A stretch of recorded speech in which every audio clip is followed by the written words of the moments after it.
Is the Exodus true? If you ask any archaeologist if the Exodus was a historical event, they would most likely say no, as there is no good evidence of one occurring during the Ramesside period. Despite this, we have good evidence for an Exodus occurring at a much earlier date than some scholars would assert. Our first piece of evidence is through the help of 1 Kings, which tells us that 440 years have passed from the building of the first temple to the Exodus.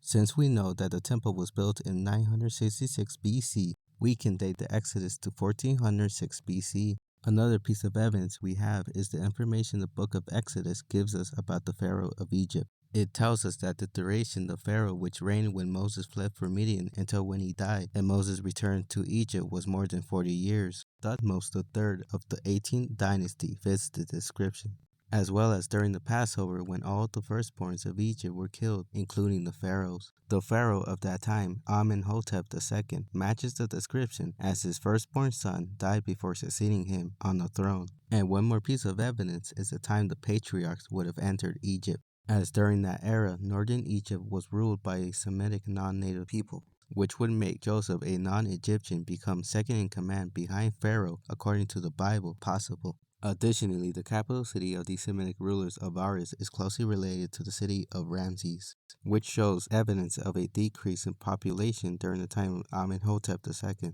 All this evidence gives us a good argument for a historical exodus.